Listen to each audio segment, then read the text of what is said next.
Demandez le programme avec Jean-Baptiste Urbain, spécial langue des signes aujourd'hui avec d'abord ce film, pas encore sorti et déjà annoncé comme le succès de ces prochaines semaines dans les salles. Regardez. Vous avez un don. Ça vous dirait d'aller apprendre le chant à Paris? C'est l'école qui est à Paris. Comment s'organiser? La ferme, le marché. Faut réfléchir à une autre solution. Je sais ce que ça représente. Putain, t'es ma meilleure amie et t'as un don. J'arrête. Pourquoi ça? Je fais ce que je veux, non, c'est ma vie. Vous êtes sûr que c'est votre vie? Maintenant, là, tout de suite. Mes chers parents, je pars. Ça n'excuse pas tout d'être sourd. Je vous déteste, mais je pars. Vous n'aurez plus d'enfants. T'es pas une mauvaise mère, au contraire. T'es la mère dont tout le monde rêve. Je ne m'enfuis pas, je vole. Comprenez bien, je vole. Sans fumée, sans alcool. Je vole. Bonsoir Jean-Baptiste. Bonsoir Xavier. Alors on a reconnu Michel Sardou, un chanteur qui joue un rôle important dans ce film qui s'appelle La Famille Bélier. Parce que c'est une famille et leur nom de famille c'est Bélier. Une chanson et en particulier celle-ci, Je vole. Si vous n'avez pas un cœur de pierre, elle devrait vous faire couler une petite larme sur votre joue de garçon sensible. Xavier, à la fin du film, à l'image de cette bande-annonce, c'est un film efficace. En anglais, on dit un feel-good movie, mais nous, on est des bons francophones, donc on va dire un film qui fait du bien, avec cette histoire d'une jeune fille, vous l'avez compris, qui seconde ses parents dans une ferme, ses parents sourds-muets. Elle ne l'est pas d'ailleurs. Elle a une voix magnifique, elle veut passer un concours à Paris, mais suspense insoutenable. Est-ce que ses parents vont la laisser partir toute seule à Paris? Alors c'est avec un peu des grosses ficelles cousues de fil blanc, parfois lourdingues, tire-larmes diront certains, et pourtant c'est diablement efficace, souvent drôle, très rythmé, un peu émouvant aussi, on l'a dit donc, et avec cette jeune comédienne dont j'ai déjà oublié le nom, Louane Emera, voilà, découverte dans un télécrochet, c'était pas sur TV5 Monde, et deux acteurs qui pour l'occasion ont appris la langue des signes, la française Karine Viard, le belge François Damiens. Je vous propose un autre extrait, Xavier, sans dialogue forcément, ils sont sur moi.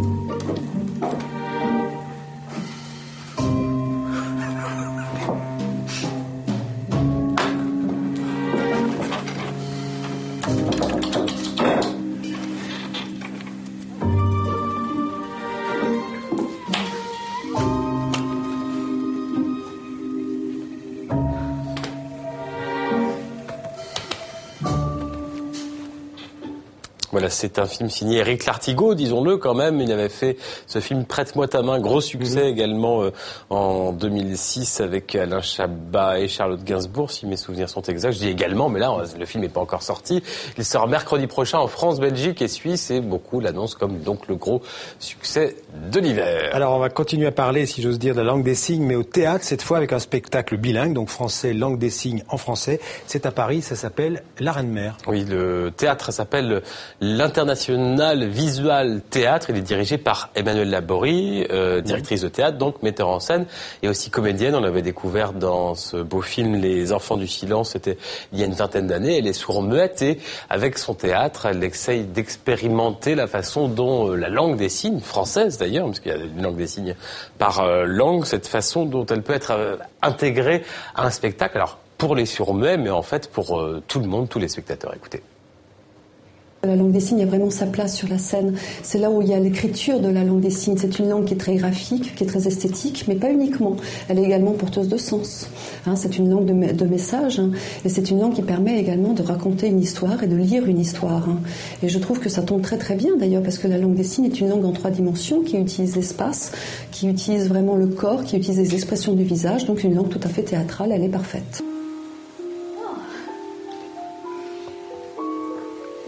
Je suis la reine-mère. Oh, lune, dis-moi qui est la plus belle sur mon île? Quoi? Ma fille est plus belle que Vous l'aurez vu, c'est une adaptation de Blanche-Neige, donc ça s'appelle La Reine Mère. Oui, vous connaissez vos classiques, avec ici 2 acteurs, ils jouent plusieurs rôles, un peu comme dans le film qu'on vient de voir. C'est l'histoire d'une fille qui veut couper le cordon avec sa mère. Explication et images avec Gérald Brestroff et Pascal Achard de TV5 Monde. Blanche-Neige, c'est un conte qui m'intéresse parce qu'il a différentes versions à travers le monde. Et je me suis rendu compte que très souvent, dans les versions, il s'agit de la relation entre la mère et la fille. Donc, comment cette jeune fille va devenir femme vis-à-vis de sa mère, qui est quand même une référence très puissante, c'est quand même la reine. Donc, comment sa fille peut-elle se devenir femme ? Comment va-t-elle quitter le giron de la mère ? Voilà, c'est comment l'oiseau quitte le nid, tout simplement.